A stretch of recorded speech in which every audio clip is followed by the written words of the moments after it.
Tapi ini sudah kita pahami ya, bahwa ini kada perlulah berlebihan seperti itu.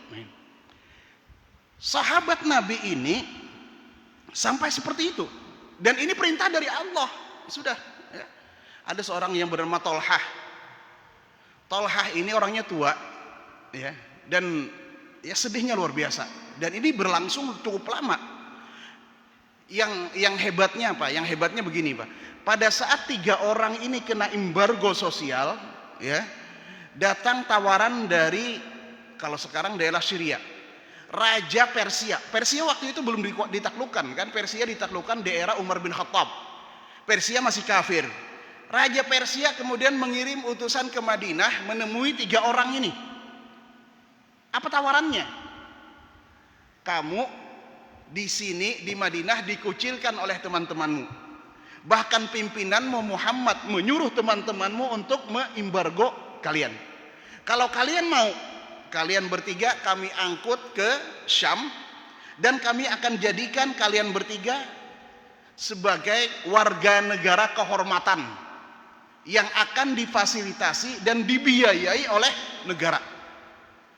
Tapi dengan syarat. Artinya apa? Kalau sudah keluar dari Madinah, keluar dari agama Islam, kan gitu. Di tengah himpitan ekonomi, di tengah embargo sosial, yang bertiga ini, Pak, surat dari raja, mohon maaf, ini dari presiden, ya, dari kita, dari Raja Persia, itu sama Tolhah dibakar. Ma hadza illa bala, dia bilang, ini tidak lain dan tidak bukan melainkan bala, cobaan dari Allah. Dibakar suratnya itu, bukan dibaca, dibakar sama beliau. Kenapa? Saking kuatnya keimanan Tolhah. Nah ini, saking kuatnya keimanan dan hati para sahabat. Ini yang mestinya kita belajar untuk menyikapi saat ini. Masalah, semua kita punya masalah. Kada ada orang yang kada bermasalah tuh, kada ada, Pak. Nang kada bermasalah tuh tahu pian, Bu? Yang berjalan pinggir jalan itu, nah, kuriak, itu orang kada bermasalah. Mun kita hakon jadi kayak itu aja Mas. Selama otak kita masih ada, pikiran masih ada, mesti ada masalah. Dan ini hikmahnya apa? Untuk meninggikan derajat kita, Pak. Enggak gratisan, ya. Memang Allah katakan bahwa kami akan coba manusia dengan bermacam-macam cobaan, dan pasti itu ada tujuannya. Allah punya skenario untuk mengangkat derajat kita, ya. Jadi Nabi diberikan pembersihan, hati beliau dikuatkan. Ya. Kita jangan coba-coba menuruti Nabi dibedah mati selajur, Pak, kalau kita dibedah kayak gitu, ya. Nah, kita mau umpati jaran yang standar-standar aja lah. Umpama dalam hadis Nabi apa ya? Man ahya arba'u layalin, dalam riwayat lain man ahya khamsu layalin ahyallahu qulubahu yauma tamutul qulub. Barang siapa menghidupkan 5 malam, maka Allah akan hidupkan hatinya pada saat hati manusia mati. 5 malam itu apa? Pertama malam awal Rajab, udah lewat. Yang kedua malam nisfu Sya'ban. Yang ketiga malam Idul Fitri. Yang keempat malam Idul Adha. Yang kelima malam Jumat. Ini Jumat mingguan, lumayan nih, Pak, mingguan ini. Kalau yang 4 ini kan tahunan nih.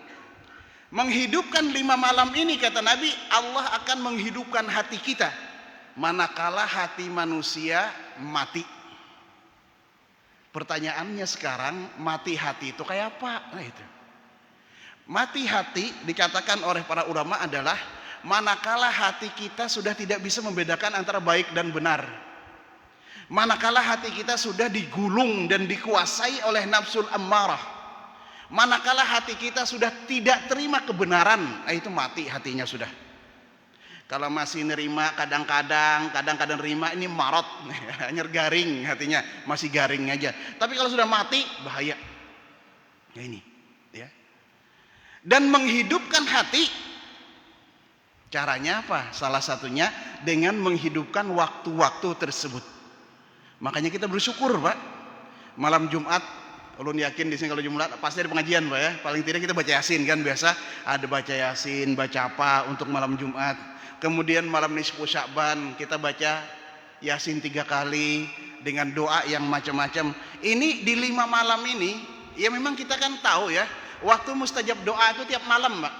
Ketika kata Nabi tinggal 1/3 malam akhir. Ya mungkin sekitar jam 1 ke bawah lah. Ini untuk setiap malam. Tapi untuk 5 malam ini, dari terbenam matahari sampai subuh itu dibuka. Pintu mustajab doa dibuka. Jadi waktu pian mengajukan proposal panjang. Nah ini, kalau malam biasanya ngajukan proposalnya jam 2 malam, Mbak. Nyamanannya guring itu. Tapi kalau 5 malam ini, dari maghrib terbenam matahari itu sudah dibuka. Pengajuan proposal disilahkan, kata malaikat, silakan. Nah ini, makanya kita biasanya habis maghrib ya.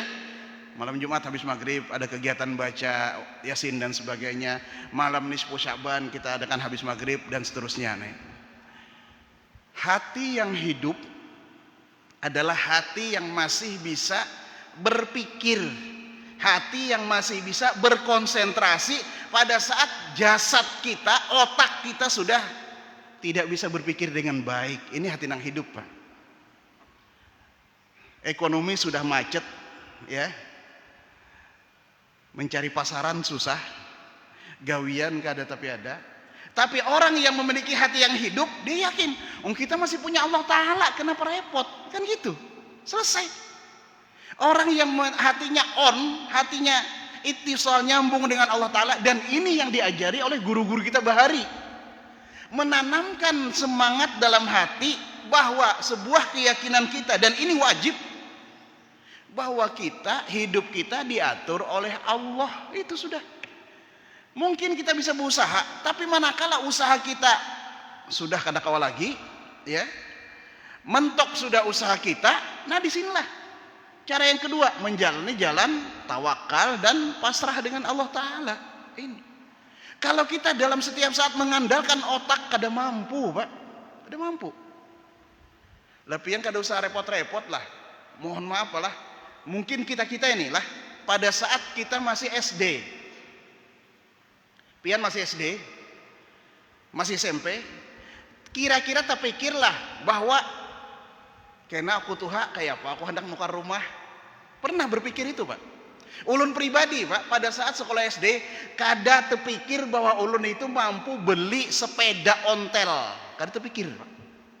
Pada saat kita kecil, ya. Pada saat kita SMP, bagaimana kita nanti mau bikin rumah, bagaimana nanti mau berkeluarga, bagaimana kita mau ini itu rasanya kita kada mampu. Tapi ternyata hidup berjalan, Pak. Hari ini dengan segala keterbatasan kita, dengan segala kekurangan kita, alhamdulillah kita punya rumah, kita punya kendaraan, kita punya alat-alat dalam kehidupan. Siapa yang ngatur ini? Ini yang mesti kita pahami. Hati kita ini mesti diingatkan bahwa dulu kita kecil tidak pernah berpikir nanti di akhirat, di dunia aja kalau orang nang ma'rifah dengan Allah, di dunia aja sudah dapat surga, Pak. Ini kata para ulama, sebagian para ulama mengatakan mala ainun ra'at wala uzunun sami'at wala khatara ala qalbil bashar. Surga dunia bagi orang yang sederhana itu sudah. Sejak kecil kita tidak mikir bahwa kita mampu beli rumah. Kita tidak mikir bahwa kita mampu menghidupi keluarga. Kita tidak pernah mampu untuk membeli kendaraan, tapi sekarang semua itu ada. Seakan-akan surga ini udah diberi oleh Allah Ta'ala. Kenapa? Bahari kita kada terpikir itu, Pak. Otak kita kada nyampai, tapi Allah beri. Nah, disinilah perlunya hati ingat. Aku bahari kada bisian apa-apa. Aku bahari kada faham. Ternyata sekarang alhamdulillah Allah bari bisa kita menjalani hidup ini. Ya. Jadi menghadapi situasi seperti ini, yang paling perlu untuk kita bangun kembali apa? Membangunkan hati kita untuk kembali kepada Allah tanpa mengurangi ikhtiar. Tentunya itu pasti, Pak, ya. Tanpa mengurangi ikhtiar, apapun yang bisa kita lakukan, kita lakukan. Usaha apapun yang bisa kerjakan, kita kerjakan. Ya. Kalau Allah hendak memberi rizki itu gampang, Pak. Satu ketika Sayyidina Abdurrahman bin Auf radhiyallahu an, pada saat Nabi memerlukan logistik untuk peperangan. Karena Abdurrahman bin Auf ini paling kaya pada saat itu, lebih kaya dari Abu Bakar Siddiq, Pak. Kata Nabi, ya Abdurrahman, aku minta kamu mengadakan, ujar wahih ini bahasa wahih ini pengadaan barang malah. Ku minta, kata Nabi, bagian pengadaan barang kuda perang. Kuda perang itu mahal, Pak. Ya, kayak wahih ini mobil tank, itulah kuda perang mahal tuh. Berapa? Di satu riwayat dikatakan 300 ekor kuda. 300 ekor kuda bukan sedikit duitnya, Pak. Apa kata Abdurrahman bin Auf? Ya Rasulullah, ulun ini bisa aja Pang kalau umpama 300 ekor kuda nih ulun infakkan lawan kaum muslimin seberataan, itu bisa. Cuma mun ulun infakkan habis modal usaha ulun. Kada kau mutar lagi karena habis modal. Kada apa-apa kata Nabi, ku beli. Nah, kain aja ya Rasulullah, kata Abdurrahman, ulun jual modalnya lawan pian. Jadi membantu aja, cuman sekedar membantu mencarikan barang. Modal. Kalau satu ekor kuda ini harganya 1 miliar atau 500 juta, ulun jual 500 juta. Cuman sebuting ulun minta hujungan, biasa, hukum bisnis malah. Apa kata Nabi? Tali hidung kuda ini. Berapa harganya tali hidung kuda? Paling bahasa kita 450.000 pada tali biasa kan, buat di hidung kuda itu. Ulun minta itu aja kata Abdurrahman. Hujungannya itu aja. Gampang kata Nabi, sudah, bismillah. Jadi setiap kuda yang dibeli itu dilepas tali hidungnya, anggaplah hujungannya, untungnya Abdurrahman bin Auf. Kada sebanding, Pak. Modal 500 juta, untungnya 500.000, kan kada mungkin nih. Ini kada jelas nih. Ilmu dagang kada jelas nih.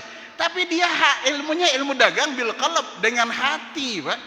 Bukan hanya sekedar dengan logika. Nah, sudah kumpulkan tali hidung kuda, kudanya dipakai untuk fisabilillah, dibayar oleh Nabi, ini diputar lagi.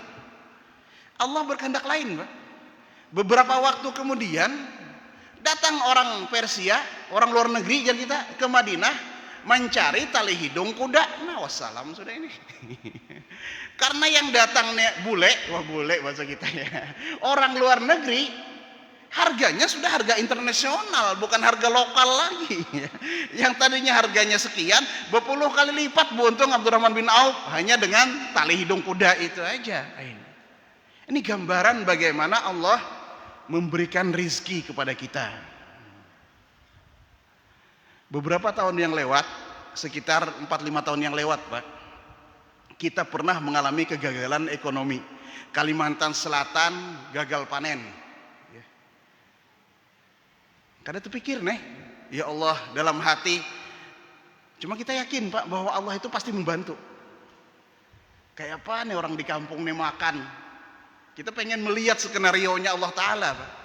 Begitu kita pulang kampung, ternyata sehat-sehat aja orang di kampung, kada ada nangka kelaparannya, padahal gagal panen. Ya. Bawa motor baru lagi, Pak. Wah, hanyar-hanyar motornya. Ternyata apa? Yang tadinya panen gagal, Allah balik keadaan, ditanamkan dalam hati masyarakat apa? Hubbul hajar, cinta batu. Iya kan? 4 tahun yang lewat kan musim batu, Pak. Ini batu cincin nih. Iya, coba. Hah? Akhirnya di Balikpapan, bibi penjual pencok aja ampih, Pak, jadi tukang asah batu. Batu kuburan ya tuh hilang. Coba, berputar ekonomi dengan begitu pesatnya. Kenapa?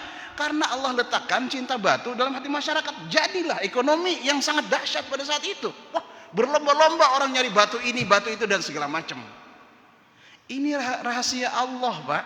Ya.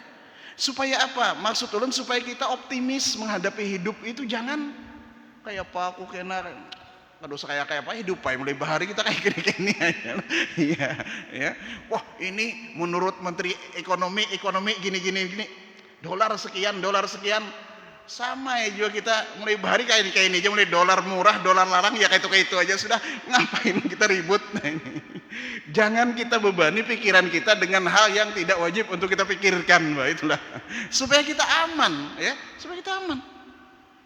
Maka kita kembali kepada perjalanan qalbiyah tadi, Pak, ya. Nabi sebelum berjalan, yang pertama perlu hatinya diluruskan, ya. Orang kalau sudah hatinya kuat, Pak, itu kada kuat digoyang-goyang. Ada seorang sahabat, Zubair bin Awam. Zubair bin Awam ini masih bersepupuan kalau kada salah Nabi, Pak. Terkenal Zubair ini luar biasa. Kalau sudah berperang dalam sebuah peperangan, pasukan musuh ini lebih dari 50.000. Kata Zubair, dia 3 orang dengan temannya. Kita terjang musuh sampai ke ujung pasukan sana, balik. Kalau bisa